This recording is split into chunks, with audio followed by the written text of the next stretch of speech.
ನಮಸ್ತೆ ಗೆಳೆಯರೆ, ನಾನು ನಿಮ್ಮ Satish Kumar and welcome back to my YouTube channel. ಗೆಳೆಯರೆ, ನಿಮ್ಮಲ್ಲಿ ಯಾವುದಾದ್ರೂ ಒಂದು ಸ್ಪೆಷಲ್ ಟ್ಯಾಲೆಂಟ್ ಇದ್ದರೆ ಮತ್ತು ನಿಮ್ಮಲ್ಲಿ ಸ್ಪೆಷಲ್ ಆಗಿರುವ ಸ್ಕಿಲ್ಸ್ಗಳಿದ್ದರೆ, ಅವು ಕ್ರಿಯೇಟಿವ್ ಸ್ಕಿಲ್ಸ್ ಆಗಿರಬಹುದು, ಫಿಲ್ಮ್ ಮೇಕಿಂಗ್ ಸ್ಕಿಲ್ಸ್ ಆಗಿರಬಹುದು, ಟೆಕ್ನಿಕಲ್ ಸ್ಕಿಲ್ಸ್ ಆಗಿರಬಹುದು, ಏನು ಬೇಕಾದರೂ ಆಗಿರಬಹುದು, ಮತ್ತು ನಿಮಗೆ ನನ್ನೊಂದಿಗೆ ಸೇರಿ ಕೆಲಸ ಮಾಡುವಲ್ಲಿ ಇಂಟ್ರೆಸ್ಟ್ ಇದ್ದರೆ ಈ ವಿಡಿಯೋ ನಿಮಗೆ ಯೂಸ್ಫುಲ್ ಆಗಿದೆ. ಸೊ ನಿಮಗೆಲ್ಲರಿಗೂ ಕೂಡ ಈಗಾಗಲೇ ಗೊತ್ತಿರುವಂತೆ ನಾನು ನನ್ನ 4-5 ಸ್ಟಾರ್ಟಪ್ಗಳನ್ನು ಹೊರತಾಗಿ ಅವುಗಳ ಸೈಡ್ ಬೈಡ್ನಲ್ಲಿ ಆ್ಯಡ್ ಫಿಲ್ಮ್ ಮೇಕಿಂಗನ್ನು ಕೂಡ ಮಾಡ್ತಾ ಇರುವೆ. ಮಹಾರಾಷ್ಟ್ರದ ಪುಣೆಯಲ್ಲಿ ಮತ್ತು ಹರಿಯಾಣದ ಗುರ್ಗಾಮ್ನಲ್ಲಿ ಕೂಡ ಮಾಡ್ತಾ ಇರುವೆ. ಸೊ ಅದನ್ನೇ ನಾನು ಈಗ ಕರ್ನಾಟಕಕ್ಕೂ ಕೂಡ ಎಕ್ಸ್ಪೆಂಡ್ ಮಾಡ್ತಾ ಇರುವೆ.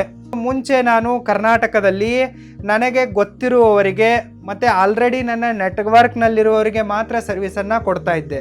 ಬಟ್ ಈಗ ಡಿಮ್ಯಾಂಡ್ ಜಾಸ್ತಿ ಆಗಿರೋದ್ರಿಂದ ಎಲ್ಲರಿಗೂ ಕೂಡ ಈ ಸರ್ವಿಸನ್ನು ಎಕ್ಸ್ಟೆಂಡ್ ಮಾಡ್ತಾ ಇರುವೆ. ಸೊ ನಾನು ಕರ್ನಾಟಕದಲ್ಲಿ ಈ ಸರ್ವಿಸನ್ನು ಕೊಡೋದಕ್ಕಾಗಿ ಮಹಾರಾಷ್ಟ್ರದ ಪುಣೆಯಿಂದ ಆಗಿರ್ಬೋದು, ಮುಂಬೈ ಆಗಿರ್ಬೋದು, ಇಲ್ಲವೇ ಬೇರೆ ಬೇರೆ ಕಡೆಯಿಂದ ಆರ್ಟಿಸ್ಟ್ಗಳನ್ನು, ಟೆಕ್ನಿಷಿಯನ್ಗಳನ್ನು ಮತ್ತು ಟ್ಯಾಲೆಂಟೆಡ್ ವ್ಯಕ್ತಿಗಳನ್ನು ಹೈಯರ್ ಮಾಡಿದರೆ ಟ್ರಾವೆಲಲ್ಲಿ ಸಿಕ್ಕಾಪಟ್ಟೆ ದುಡ್ಡು ವೇಸ್ಟ್ ಆಗುತ್ತೆ.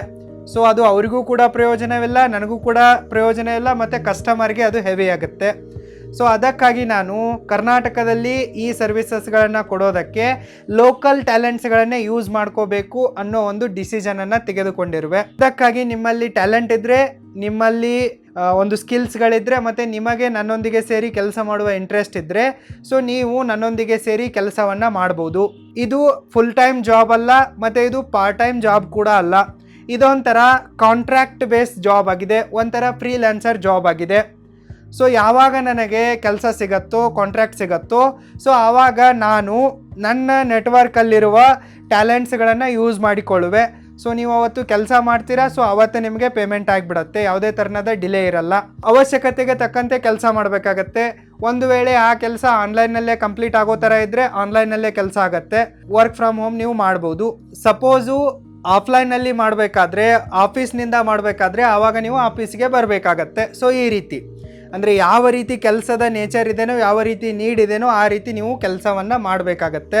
ಸೊ ಒಂದು ವೇಳೆ ನಿಮ್ಮಲ್ಲಿ ಕ್ರಿಯೇಟಿವ್ ಕಾಪಿ ರೈಟಿಂಗ್ನ ಕಲೆ ಇದ್ದರೆ, ಸೊ ನೀವು ನನ್ನನ್ನು ಕಾಂಟ್ಯಾಕ್ಟ್ ಮಾಡ್ಬೋದು. ಕ್ರಿಯೇಟಿವ್ ಕಾಪಿ ರೈಟಿಂಗ್ ಅಂದರೆ ಏನಪ್ಪ ಅಂತಂದರೆ, ಆ್ಯಡ್ ಫಿಲ್ಮ್ಗಳಿಗೆ ಸ್ಕ್ರಿಪ್ಟನ್ನು ಬರೆಯೋದು, ಮತ್ತು ಅಡ್ವರ್ಟೈಸಿಂಗ್ಗಳಿಗೆ ಟ್ಯಾಗ್ಲೈನ್ಗಳನ್ನು ಬರೆಯೋದು, ವೆಬ್ಸೈಟಿಗೆ ಕಂಟೆಂಟನ್ನು ಬರೆಯೋದು, ಅಂದರೆ ಬ್ಲಾಗ್ಗಳನ್ನೆಲ್ಲ ಮಾರ್ಕೆಟಿಂಗ್ಗೆ ಏನು ಬೇಕೋ ಅದನ್ನು ಬರೆಯೋದು.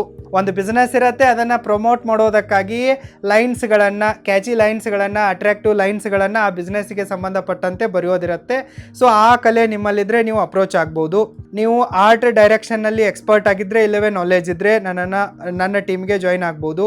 ನೀವು ಕಮರ್ಷಿಯಲ್ ವಿಡಿಯೋಗ್ರಾಫರ್ ಆಗಿದ್ದರೆ, ಕಮರ್ಷಿಯಲ್ ಫೋಟೋಗ್ರಾಫರ್ ಆಗಿದ್ದರೆ, ಕಮರ್ಷಿಯಲ್ ಫೋಟೋಗ್ರಫಿ ಅಂದರೆ ಏನಪ್ಪ ಅಂತಂದರೆ add photography and add videography. ಒಂದು ಯಾವುದಾದ್ರೂ ಪ್ರಾಡಕ್ಟ್ ಇರುತ್ತೆ, ಸೊ ಆ ಪ್ರಾಡಕ್ಟಿಗೆ ಪ್ರಾಡಕ್ಟ್ ಫೋಟೋಗ್ರಫಿ ಮಾಡೋದಿರುತ್ತೆ, ಅದನ್ನು ಸರಿಯಾಗಿ ಹೈಲೈಟ್ ಮಾಡೋ ಥರ ಫೋಟೋಗ್ರಫಿ, ವಿಡಿಯೋಗ್ರಫಿ ಮಾಡೋದಿರುತ್ತೆ. ಅಂಥ ಕಲೆ ನಿಮ್ಮಲ್ಲಿದ್ದರೆ, ಮತ್ತು ನೀವು ವಾಯ್ಸ್ ಓವರ್ ಆರ್ಟಿಸ್ಟ್ ಆಗಿದ್ದರೆ, ಮತ್ತು ನಿಮ್ಮ ಧ್ವನಿ ಚೆನ್ನಾಗಿದ್ದರೆ, ಪ್ರೊನೌನ್ಸಿಯೇಷನ್ ಚೆನ್ನಾಗಿದ್ದರೆ, ಸೊ ನೀವು ಧ್ವನಿ ಕೊಡೋಕ್ಕೆ ರೆಡಿ ಇದ್ದರೆ, ಸೊ ನೀವು ಕೂಡ ಕಾಂಟ್ಯಾಕ್ಟ್ ಮಾಡ್ಬೋದು. ನೀವು ಪ್ರೊಫೆಷ್ನಲ್ ಆಗಿ ಮೇಕಪ್ ಆರ್ಟಿಸ್ಟ್ ಆಗಿದ್ದರೆ, ನಿಮಗೆ ಮೇಕಪ್ ಮಾಡೋಕ್ಕೆ ಬರ್ತಿದ್ರೆ, ನೀವು ಮ್ಯೂಸಿಷಿಯನ್ ಅಥವಾ ಸಿಂಗರ್ ಆಗಿದ್ದರೆ, ಅಂದರೆ ಮುಂಚೆ ಇರುವ ಫಿಲ್ಮ್ ಸಾಂಗ್ಗಳನ್ನು ಹಾಡೋದಲ್ಲ, ಒಂದೇನೋ ಒಂದು ಬ್ರ್ಯಾಂಡ್ ಇರುತ್ತೆ, ಸೊ ಅದಕ್ಕೆ ತಕ್ಕಂತೆ ನಾವು ವಾಯ್ಸನ್ನು ಕೊಡಬೇಕಾಗಿರುತ್ತೆ, ಮ್ಯೂಸಿಕ್ ಕಂಪೋಸ್ ಮಾಡೋದಿರುತ್ತೆ, 1 ಲೈನ್ ಹಾಡುಗಳನ್ನು ಮಾಡೋದಿರುತ್ತೆ ಅಡ್ವರ್ಟೈಸಿಂಗ್ಗೋಸ್ಕರ. ಸೊ ಆ ರೀತಿ ನಿಮಗೆ ಮಾಡೋ ಟ್ಯಾಲೆಂಟ್ ಇದ್ದರೆ, ನೀವು ಆ್ಯಕ್ಟರ್ ಅಥವಾ ಮಾಡೆಲ್ ಆಗಿದ್ದರೆ, ಸಣ್ಣ ಸಣ್ಣ ಆ್ಯಡ್ ಫಿಲ್ಮ್ಸ್ಗಳಿರ್ತವೆ, 15 ಸೆಕೆಂಡು, 20 ಸೆಕೆಂಡು, ಮ್ಯಾಕ್ಸಿಮಮ್ ಅಂದರೆ 30 ಸೆಕೆಂಡು, ಅಬ್ಬಬ್ಬ ಅಂತಂದರೆ 1 ನಿಮಿಷ, ಈ ರೀತಿ ಇರ್ತವೆ. ಸೊ ಅದರಲ್ಲಿ ನೀವು ಆ್ಯಕ್ಟ್ ಮಾಡೋಕ್ಕೆ ಇಂಟ್ರೆಸ್ಟೆಡ್ ಆಗಿದ್ದರೆ, ನೀವು ಮಾಡೆಲ್ ಆಗಿದ್ದರೆ, ಮತ್ತು ನೀವು ಆ್ಯಂಕರ್ ಆಗಿದ್ದರೆ, ಕೆಲವೊಂದಿಷ್ಟು ಬ್ರ್ಯಾಂಡ್ಸ್ಗಳ ಅಂಗಡಿಗಳ ಓಪನಿಂಗ್ ಇರುತ್ತೆ, ಸೊ ಅದರ ಮೇಲೆ ಒಂದು ಅಡ್ವರ್ಟೈಸಿಂಗ್ ವಿಡಿಯೋ ಮಾಡೋದಿರುತ್ತೆ, ಸೊ ಅದರ ಓಪನಿಂಗ್ ಮಾಡೋದಿರುತ್ತೆ, ಪ್ರಾಡಕ್ಟ್ನ ಜೊತೆಗೆ ಫೋಟೋ ಶೂಟ್ಗೆ ಪೋಸ್ ಕೊಡೋದಿರುತ್ತೆ, ವಿಡಿಯೋ ಶೂಟಿಗೆ ಪೋಸ್ ಕೊಡೋದಿರುತ್ತೆ. ಸೊ ಈ ರೀತಿ ನಿಮಗೆ ಆ್ಯಂಕರಿಂಗ್ ಬರ್ತಾ ಇದ್ದರೆ, ನೀವು ಆ್ಯಕ್ಟರ್ ಆಗಿದ್ದರೆ, ಮಾಡೆಲ್ ಆಗಿದ್ದರೆ ಕೂಡ ನೀವು ಕೂಡ ಅಪ್ರೋಚ್ ಆಗ್ಬೋದು. ನಿಮಗೆ ಪ್ರೊಫೆಷ್ನಲ್ ಆಗಿ ವಿಡಿಯೋ ಎಡಿಟಿಂಗ್ ಬರ್ತಾ ಇದ್ದರೆ, ಎಲ್ಲ ತರಹದ ವಿಡಿಯೋಗಳು, ಯೂಟ್ಯೂಬ್ ವಿಡಿಯೋ ಆಗಿರಬಹುದು, ಆ್ಯಡ್ ಫಿಲ್ಮ್ಸ್ ಆಗಿರಬಹುದು, ಶಾರ್ಟ್ ಫಿಲ್ಮ್ಸು, ಮ್ಯೂಸಿಕ್ ವಿಡಿಯೋ, ಈ ರೀತಿ ಎಲ್ಲ ತರಹದ ವಿಡಿಯೋಗಳನ್ನು ಎಡಿಟ್ ಮಾಡುವ ಸಾಮರ್ಥ್ಯ ಇದ್ದರೆ ನೀವು ಕೂಡ ಕಾಂಟ್ಯಾಕ್ಟ್ ಮಾಡ್ಬೋದು. ಇನ್ನು ಟೆಕ್ನಿಕಲ್ ಸ್ಕಿಲ್ಸ್ಗಳಲ್ಲಿ ರಿಕ್ವೈರ್ಮೆಂಟ್ ಏನಿದೆ ಅಂತಂದರೆ, ನೀವು ವೆಬ್ ಡಿಸೈನರ್ ಆಗಿದ್ದರೆ, ಡೆವಲಪರ್ ಆಗಿದ್ದರೆ, ಆಂಡ್ರಾಯ್ಡ್ ಆ್ಯಪ್ ಡೆವಲಪರ್ ಆಗಿದ್ದರೆ, iOS ಆ್ಯಪ್ ಡೆವಲಪರ್ ಆಗಿದ್ದರೆ ನೀವು ನಮ್ಮನ್ನು ಕಾಂಟ್ಯಾಕ್ಟ್ ಮಾಡ್ಬೋದು. ಅಂದರೆ ಕ್ಲೈಂಟ್ಗಳ ರಿಕ್ವೈರ್ಮೆಂಟ್ ಇರುತ್ತೆ. ಸೊ ಇಲ್ಲಿ ನಾವು ಆ್ಯಡ್ ಫಿಲ್ಮ್ ಮೇಕಿಂಗ್ ಮಾಡಿದ್ದೀವಪ್ಪ ಅಂತಂದರೆ ಅದನ್ನು ಸಿಸ್ಟಮೆಟಿಕ್ಕಾಗಿ ಅವರು ಶೋಕೇಜ್ ಮಾಡಬೇಕಾಗತ್ತೆ. ಆವಾಗ ಅವರಿಗೆ ವೆಬ್ಸೈಟ್ನ ಅವಶ್ಯಕತೆ ಬೀಳ್ಬೋದು, ಆ್ಯಪ್ನ ಅವಶ್ಯಕತೆ ಬೀಳ್ಬೋದು. ಆಲ್ರೆಡಿ ನಮ್ಮ ಹತ್ರ ಟೀಮ್ ಇದೆ. ಸೊ ನಾನೀಗ ನಿಮ್ಮನ್ನೇನು ಎಕ್ಸ್ಟ್ರಾ ಮಾಡ್ತಾ ಇದ್ದೀನಲ್ಲ, ಸೊ ಇಲ್ಲಿ ಲೋಕಲ್ ಕೆಲಸಗಳನ್ನ ಮಾಡೋದಕ್ಕಾಗಿ ಕಾಂಟ್ರಾಕ್ಟ್ ಬೇಸ್ ಮೇಲೆ ತೊಗೊತಾ ಇದ್ದೀನಿ. ಅಂದರೆ ಮೇನ್ ಕೆಲಸ ಏನಿರುತ್ತೋ ನಮ್ಮ ಕೋರ್ ಟೀಮ್ನವರು ಮಾಡ್ತಾರೆ. ಸೊ ನೀವು ಸಣ್ಣ ಪುಟ್ಟ ಕೆಲಸಗಳನ್ನ ಲೋಕಲ್ಗೆ ಎಷ್ಟು ಅವಶ್ಯಕತೆ ಇದೆಯೋ ಅಷ್ಟು ಮಾಡಬೇಕಾಗತ್ತೆ, ಅಷ್ಟು ಸ್ಕಿಲ್ಲು ನಿಮ್ಮಲ್ಲಿ ಇರಬೇಕಾಗತ್ತೆ. ಇನ್ನು ನೀವು ಲೀಗಲ್ ಎಕ್ಸ್ಪರ್ಟ್ ಆಗಿದ್ದರೆ, ಅಂದರೆ ಲಾಯರ್ ಆಗಿದ್ದರೆ ಮತ್ತು ಅಡ್ವೊಕೇಟ್ಸ್ಗಳಾಗಿದ್ದರೆ, ಇಲ್ಲೇನು ಕೇಸ್ ಆಡೋದಿಲ್ಲ, ಜಗಳ ಮಾಡೋದಿಲ್ಲ. ಕೆಲವೊಂದಿಷ್ಟು ವಿಚಾರಗಳನ್ನು ನಾವು ರಿಟರ್ನಲ್ಲಿ ತಗೋಬೇಕಾಗತ್ತೆ. ಏಕೆಂದರೆ ಇವರು ನಮಗೆ ಆ್ಯಡ್ ಫಿಲ್ಮ್ ಮಾಡೋದಕ್ಕೆ ಇಲ್ಲವೇ ಬೇರೆ ಯಾವುದಾದ್ರೂ ಒಂದು ಟೆಕ್ನಿಕಲ್ ಸರ್ವಿಸ್ಗೆ 2 ಲಕ್ಷ 5 ಲಕ್ಷ ಕೊಡ್ತಾ ಇರ್ತಾರೆ ಅಂತಂದರೆ ಟರ್ಮ್ಸ್ ಆ್ಯಂಡ್ ಕಂಡೀಷನ್ಸ್ಗಳನ್ನು ನಾವು ಒಂದು ಡ್ರಾಫ್ಟಿಂಗ್ ಮಾಡಬೇಕಾಗತ್ತೆ. ಲೀಗಲ್ ವೇನಲ್ಲಿ ಒಂದು ಅಥೆಂಟಿಕ್ ಆಗಿ ಹೋದರೆ ಅವ್ರಿಗೂ ಕೂಡ ಪ್ರಾಬ್ಲಮ್ ಇರಲ್ಲ, ನಮಗೂ ಕೂಡ ಪ್ರಾಬ್ಲಮ್ ಇರಲ್ಲ, ಯಾವುದೇ ಮಿಸ್ಅಂಡರ್ಸ್ಟ್ಯಾಂಡಿಂಗ್ ಆಗಲ್ಲ. ಇಂತಹ ಕಾಂಟ್ರಾಕ್ಟ್ಗಳನ್ನು, ಅಗ್ರಿಮೆಂಟ್ಗಳನ್ನು ಡ್ರಾಪ್ ಮಾಡೋಕ್ಕೆ ನಿಮಗೆ ಬರ್ತಾ ಇದ್ದರೆ ಮತ್ತು ನೀವು ಹೊಸಬರಿದ್ದರೆ ನೀವು ನಮ್ಮ ಟೀಮಿಗೆ ಕಾಂಟ್ಯಾಕ್ಟ್ ಮಾಡಿ ಜಾಯ್ನ್ ಆಗ್ಬೋದು. ಇನ್ನು ನೀವು financial and company services expert ಆಗಿದ್ದರೆ, ಅಂದರೆ CA ಆಗಿದ್ದರೆ ಮತ್ತು ಕಂಪ್ನಿ ಸೆಕ್ರೆಟರಿ ಆಗಿದ್ದರೂ ಕೂಡ ನೀವು ಮಾಡ್ಬೋದು. ಇದನ್ನು ಬಿಟ್ಟು ನಿಮ್ಮಲ್ಲಿ ಯಾವುದೇ ಥರನಾದ ಸ್ಪೆಷಲ್ ಸ್ಕಿಲ್ ಇದ್ದರೆ, ಟ್ಯಾಲೆಂಟ್ ಇದ್ದರೆ, ಅದು ಅಡ್ವರ್ಟೈಸಿಂಗ್ ಇಂಡಸ್ಟ್ರಿಗೆ, ಆ್ಯಡ್ ಫಿಲ್ಮ್ ಮೇಕಿಂಗ್ ಇಂಡಸ್ಟ್ರಿಗೆ, ಮಾರ್ಕೆಟಿಂಗ್ ಇಂಡಸ್ಟ್ರಿಗೆ ಹೆಲ್ಪ್ ಆಗ್ತಾ ಇದ್ದರೆ ನೀವು ನಮ್ಮನ್ನು ಕಾಂಟ್ಯಾಕ್ಟ್ ಮಾಡ್ಬೋದು. ಸೊ ನಾನು ನಿಮಗೆ ಮತ್ತೊಮ್ಮೆ ಹೇಳ್ತಾ ಇದ್ದೀನಿ, ಇದು ಪಾರ್ಟ್ ಟೈಮ್ ಜಾಬ್ ಕೂಡ ಅಲ್ಲ, ಫುಲ್ ಟೈಮ್ ಜಾಬ್ ಕೂಡ ಅಲ್ಲ. ಇದೇನಾಗಿದೆಯಪ್ಪ ಅಂತಂದರೆ ಕಾಂಟ್ರಾಕ್ಟ್ ಬೇಸ್ ಜಾಬ್ ಆಗಿದೆ, ಕೆಲಸ ಆಗಿದೆ. ಸೊ ಯಾವಾಗ ನನಗೆ ವರ್ಕ್ ಸಿಗುತ್ತೋ, ಯಾವಾಗ ನನಗೆ ವರ್ಕ್ ಲೋಡ್ ಹೆಚ್ಚಾಗುತ್ತೋ ಆವಾಗ ನಾನು ನಿಮ್ಮನ್ನು ಕಾಂಟ್ಯಾಕ್ಟ್ ಮಾಡುವೆ. ಸೊ ನೀವು ನನ್ನೊಂದಿಗೆ ಸೇರಿ ಕೆಲಸ ಮಾಡುವಲ್ಲಿ ಇಂಟ್ರೆಸ್ಟೆಡ್ ಆಗಿದ್ದರೆ ನಾನಿಲ್ಲಿ ನಿಮಗೆ ಒಂದು ಇಮೇಲ್ ಐಡಿಯನ್ನು ಕೊಡ್ತಾ ಇದ್ದೀನಿ. ಸೊ ಇಲ್ಲಿ ಅದು ಸ್ಕ್ರೀನ್ ಮೇಲೆ ಕೂಡ ಕಾಣಿಸ್ಬೋದು ನಿಮಗೀಗ, ಮತ್ತು ನಾನು ಈ ವಿಡಿಯೋದ ಡಿಸ್ಕ್ರಿಪ್ಷನ್ ಬಾಕ್ಸಲ್ಲಿ ಕೂಡ ನನ್ನ ಪರ್ಸ್ನಲ್ ಇಮೇಲ್ ಐಡಿಯನ್ನು ಕೊಡ್ತಾ ಇರುವೆ. ಸೊ ಈ ಇಮೇಲ್ ಐಡಿಗೆ ನೀವು ನಿಮ್ಮ ಕಂಪ್ಲೀಟ್ ಹೆಸರು ಮತ್ತು ನಿಮ್ಮ ಕೆಲಸದ ಡೀಟೇಲ್ಸು, ನಿಮ್ಮಲ್ಲಿ ಏನು ಸ್ಕಿಲ್ ಇದೆ, ಏನು ಟ್ಯಾಲೆಂಟ್ ಇದೆ, ಎಷ್ಟು ವರ್ಷ ಎಕ್ಸ್ಪೀರಿಯೆನ್ಸ್ ಇದೆ, ಎಕ್ಸ್ಪೀರಿಯೆನ್ಸ್ ಇಲ್ಲದೆ ಇದ್ದರೂ ಕೂಡ ನೀವು ಯಾವುದಾದ್ರೂ ಒಂದು ಡೆಮೋ ವರ್ಕನ್ನು ಮಾಡಿದರೆ, ಪ್ರೀವಿಯಸ್ ವರ್ಕಿನ ಪೋರ್ಟ್ಫೋಲಿಯೋ ನಿಮ್ಮ ಹತ್ರ ಇದ್ದರೆ ಅದರ ಲಿಂಕ್ ಆಗಿರಬಹುದು, ಫೋಟೋಸ್ ಆಗಿರ್ಬೋದು, ವಿಡಿಯೋಸ್ ಆಗಿರ್ಬೋದು, ಅಥವಾ ಯಾವುದೇ ಒಂದು ಡೀಟೇಲ್ಸ್ ಆಗಿರ್ಬೋದು ನಿಮ್ಮ ಕೆಲಸಕ್ಕೆ ಸಂಬಂಧಪಟ್ಟಂತೆ ಅದನ್ನು ಇದಕ್ಕೆ ಅಟ್ಯಾಚ್ ಮಾಡಿ. ಮತ್ತು ಇದರ ಜೊತೆಗೆ ನೀವು 1 ಗಂಟೆಗೆ ಕೆಲಸ ಮಾಡೋಕ್ಕೆ ಎಷ್ಟು ಚಾರ್ಜ್ ಮಾಡ್ತೀರಾ, ನಿಮ್ಮ ಫೀಸು, ಸರಿನಾ? ನೀವು ಫೋಟೋಗ್ರಾಫರು, ವಿಡಿಯೋಗ್ರಾಫರು, ಆ್ಯಕ್ಟರು, ಮಾಡಲ್ಲು ಒಂದು ದಿವಸದ ಮೇಲೆ ಚಾರ್ಜ್ ಮಾಡ್ತೀರಾ, ಗಂಟೆಗೆ ಚಾರ್ಜ್ ಮಾಡ್ತೀರಾ, ಅಥವಾ ಕೆಲಸ ಎಷ್ಟಿದೆ ಏನಿದೆ ಅನ್ನೋದನ್ನು ನೋಡಿ ಚಾರ್ಜ್ ಮಾಡ್ತೀರಾ? ಅದರ ಡೀಟೇಲ್ಸನ್ನು ಕೊಡಿ. ಇಷ್ಟೆಲ್ಲ ಡೀಟೇಲ್ಸ್ಗಳೊಂದಿಗೆ ನೀವು ನನಗೆ ಮೇಲ್ ಮಾಡಿ. ಮತ್ತು ನಿಮಗೆ ಇದರ ರಿಲೇಟೆಡ್ ಆಗಿ ಏನೇ ಒಂದು ಡೌಟ್ ಇದ್ದರೂ ಕೂಡ ನೀವು ಇಲ್ಲಿ ಕಾಲ್ ಬ್ಯಾಕ್ ರಿಕ್ವೆಸ್ಟನ್ನು ಮಾಡಿ.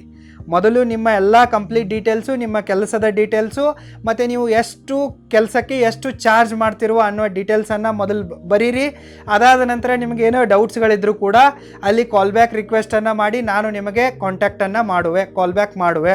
ನೀವು ಅರ್ಧಂಬರ್ಧ ಡೀಟೇಲ್ಸ್ ಹಾಕಿದರೆ ಅಥವಾ ಅನ್ನೆಸೆಸರಿಯಾಗಿ ಏನೇನೋ ಕಳಿಸಿದರೆ ಅದನ್ನೆಲ್ಲವನ್ನು ನಮ್ಮ ಟೀಮ್ನವರು ನೋಡಲ್ಲ.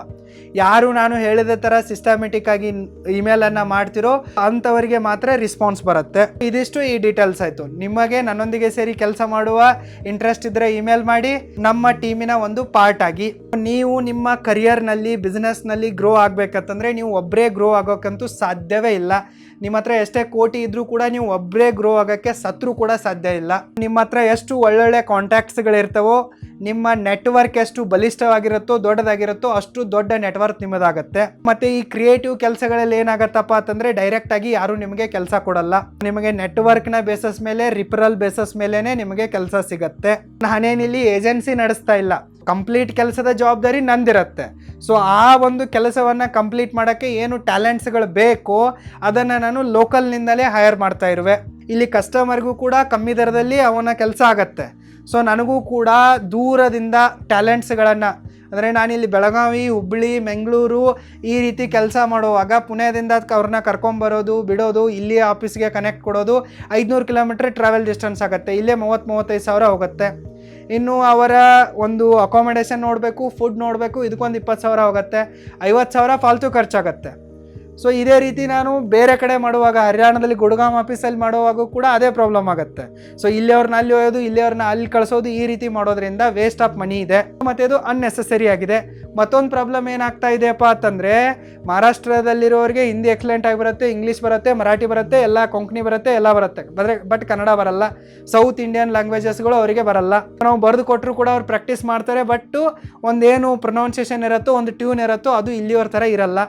ಸೊ ಹೀಗಾಗಿ ಆ ಬ್ರ್ಯಾಂಡಿಗೆ ನಾವು ಮಾಡಿಕೊಟ್ಟಿರುವ ಅಡ್ವರ್ಟೈಸ್ಮೆಂಟ್ಗಳು ಏನಿವೆ ಅಲ್ಲ ಮುಂಚೆ ಮಾಡಿರೋದು ಕನ್ನಡಿಗರಿಗಾಗಿರ್ಬೋದು ಮತ್ತು ಬೇರೆ ಭಾಷೆಯವರಿಗೆ ಟಚ್ ಆಗ್ತಾ ಇಲ್ಲ. ಅದಕ್ಕಾಗಿ ನಾವು ಲೋಕಲ್ಗಳ ಟ್ಯಾಲೆಂಟ್ಗಳನ್ನೇ ಯೂಸ್ ಮಾಡಿಕೊಂಡು ಇಲ್ಲಿಯವರೆಗೆ ಒಂದು ಒಳ್ಳೆಯ ಒಂದು ಸರ್ವಿಸನ್ನು ಒಂದು ಕೆಲಸವನ್ನು ಮಾಡಬೇಕು ಅನ್ನೋ ಇಂಟೆನ್ಷನ್ ಇದೆ. ಸೊ ನೀವು ಇಂಟ್ರೆಸ್ಟೆಡ್ ಆಗಿದ್ದರೆ ಕಾಂಟ್ಯಾಕ್ಟ್ ಮಾಡಿ. ದೊಡ್ಡ ದೊಡ್ಡ ಎಕ್ಸ್ಪೆಕ್ಟೇಷನ್ಸ್ಗಳನ್ನ ಹೋಪ್ಸ್ಗಳನ್ನು ಇಟ್ಕೊಳ್ಳೋಕೆ ಹೋಗಬೇಡಿ. ಸಿಂಪಲ್ ಯಾರೋ ನಿಮಗೊಬ್ರು ಕ್ಲೈಂಟ್ ಕೇಳಿದರೆ ನಿಮ್ಮ ಡೀಟೇಲ್ಸ್ ಕಳಿಸ್ತಿರಲ್ಲ, ನಿಮ್ಮ ಹತ್ರ ಇರತ್ತೆ ಆಲ್ರೆಡಿ, ಜಸ್ಟ್ ಅದನ್ನೇ ಫಾರ್ವರ್ಡ್ ಮಾಡಿಬಿಡಿ. All the very best, thank you, ಮತ್ತೆ ಸಿಗೋಣ.